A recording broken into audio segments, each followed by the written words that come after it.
Hi, welcome to my new video. My name is Finya. Today I'm going to do the mid-year Freakout book tag. I think that's what it's called, to basically just answer a couple of questions and go through the books I've been reading this year so far, which are not a lot actually. In my reading challenge, it looks like I've been reading a lot of books, but most of them are actually for work. Not most of them, but a big part of them are. So I've been reading a lot of mangas and books for work, but like in my free time, I didn't have that much energy or concentration or just pleasure in reading. I think I still read a lot, but I don't know, not as much as last year. So let's see how many of these questions I can actually answer, or if it's just a blank. I don't know, but let's get into it. So the first thing is the best book I've read this year, and I want to say it's 1984 by George Orwell, but I don't know if that counts because that is a reread, so I have read that before. That wasn't in this year.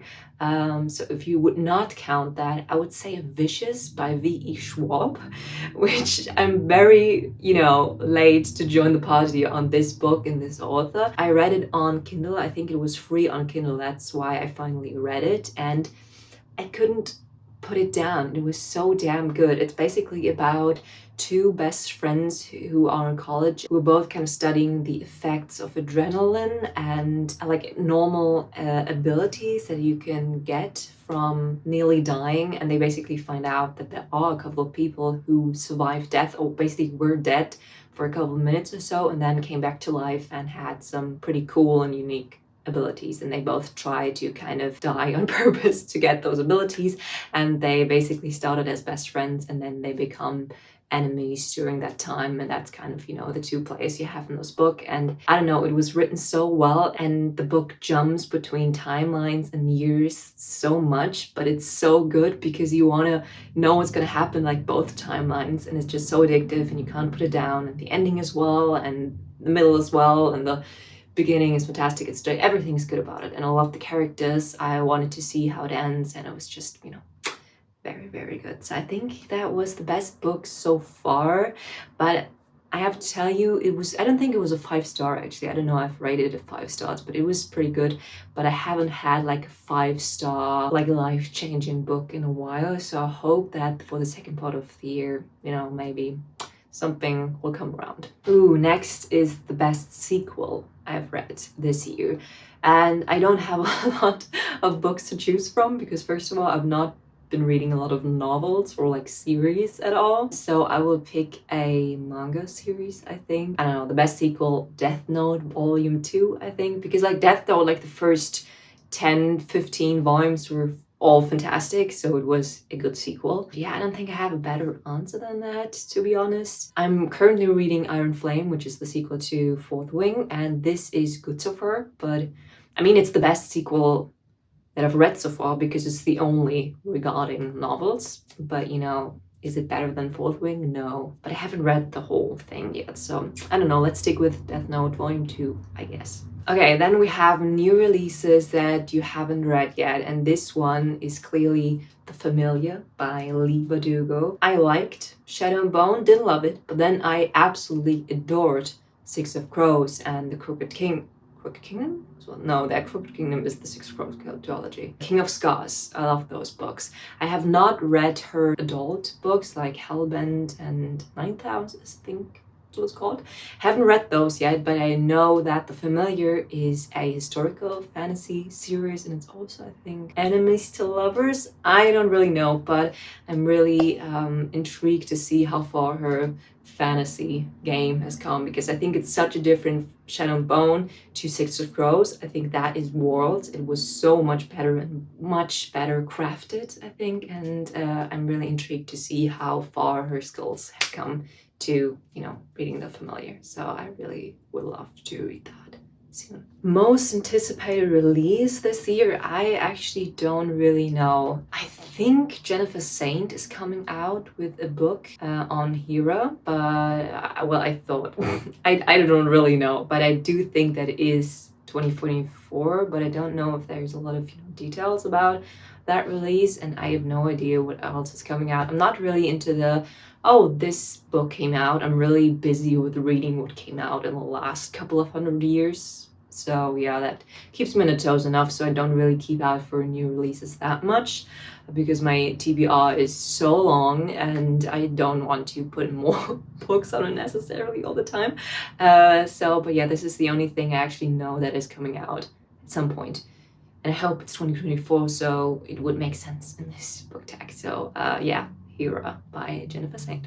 Oof, the biggest disappointment, we will come back to Death Note, which I've already talked about on this channel, but there's, you know, something happening in like volume 14, 15, 16, I don't really know, but from that on, every volume was a disappointment, for me at least. I don't know, there are people who love the ending and like the last third of the whole series, but I didn't really, and it took a lot of joy out of my reading experience with these books and the characters, and yeah, biggest disappointment, I don't know. But then we have the biggest surprise, and this is actually a book I've read for work and I didn't really think much of it, and it's called Things Don't Break on Their Own by Sarah Easter Collins, I think. And this is about a family story, basically. It's about a typical family where there are two sisters, and one day they individually from each other, they go to school,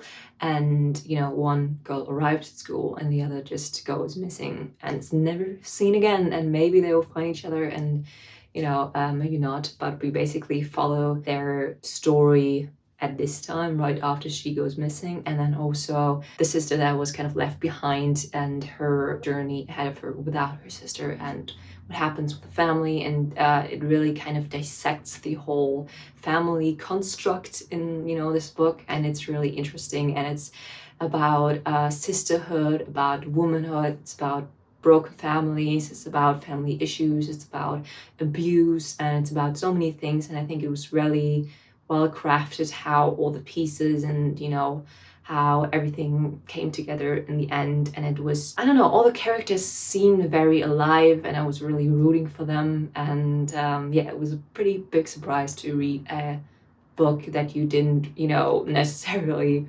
picked up on your own, but then it turned out to be really fun. So yeah, that's that book. Then we have new favorite author, which is kind of hard to answer because I don't have that many new authors that I've read this year, and considering I didn't read a lot and not even, you know, multiple works from a new author, I can't really tell you. But I really love V. Schwab's writing. I definitely will read more from her, but you know, for me, the same old people. You know, I've read Shakespeare, read Dostoevsky. Although I'm reading Alone with You in the Ether right now by Olivia Blake. I always want to say Olivia Blake, but I think it's Olivia Blake.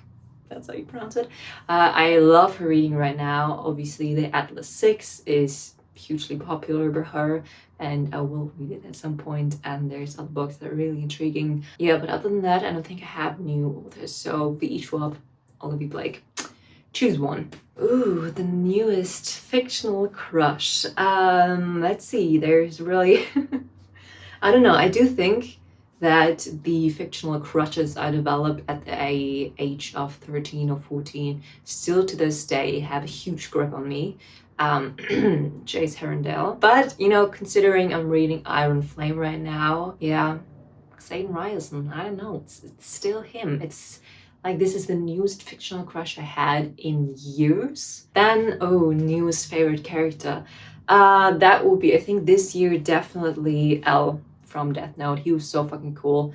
And I loved reading everything he had to say in the Death Note series. Yeah, I loved him. Rest in peace to that series, I would say. I will never read it again because, you know, it turns sour towards the end, but I loved L, so there's that. Oh, books that made me cry. I don't think there's a lot of books. Like I said, I didn't really find any 5-star reads this year, so I didn't have that many books that kind of gripped me that hard.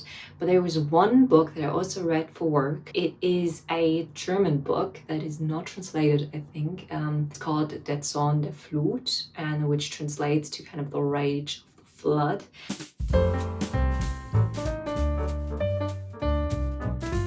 Yeah, I was in tears, I was bawling. But yeah, this was also a very great surprise. So if you're German, read that book. It's really, really good.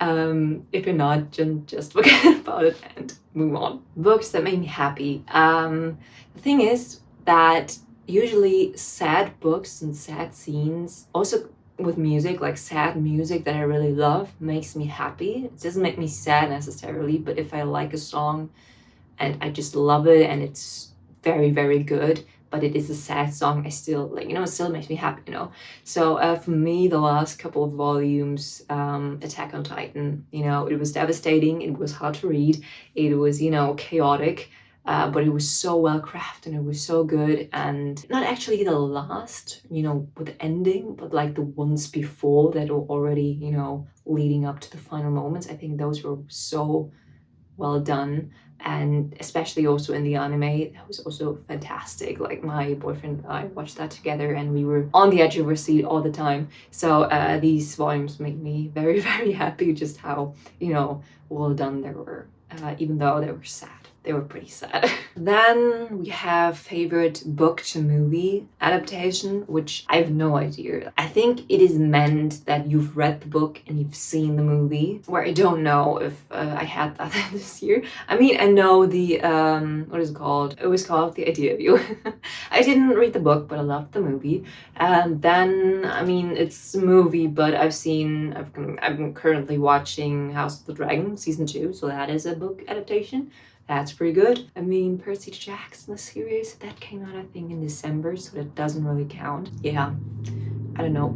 Then we have the most beautiful book you've bought this year. I did not buy a lot of books this year because, I usually only buy a book, then read it, then I buy another book, and then I read that. I'm not usually a bulk buyer. I don't buy like 10, 20 books and read one and buy more 10 books. Oh, that is very tempting, but I don't have the money to do that. And usually my excitement to read a book is the biggest when I just bought it. And sometimes I will buy 3 books and be excited for all of them, but then obviously you have to start with one. And then that excitement for the other 2 books is already, diminishing over time when it's laying around in the corner. So usually I try to just buy one, which, therefore I don't buy a lot of books. But I think Never Let Me Go by Kazuo Ishiguro. I don't know where my copy is right now, but it's those beautiful editions. All of his books came out in those beautiful matching editions, and I think they all look so good. And yeah, I think that one actually. And then what books do you need to read until the end of the year? I have a lot of authors on my list. I want to read more Dostoevsky. I want to read Toni Morrison. I want to read more Kazuo Ishiguro. There's just so many authors and so many books on my, TBR pile, but I do want to do a video on that. So yeah, let's see. I think there's just so much things that I want to read, but I just don't have the time and the energy right now to read so many books. But I do hope that I will get, more books in fall and winter when, you spend more time at home and it's a bit more cozy and calm. And yeah, I have a hard time reading in summer. I don't know why. I think because the days are so long, and when it's still light outside, it's not as cozy, to cuddle up on the couch and read.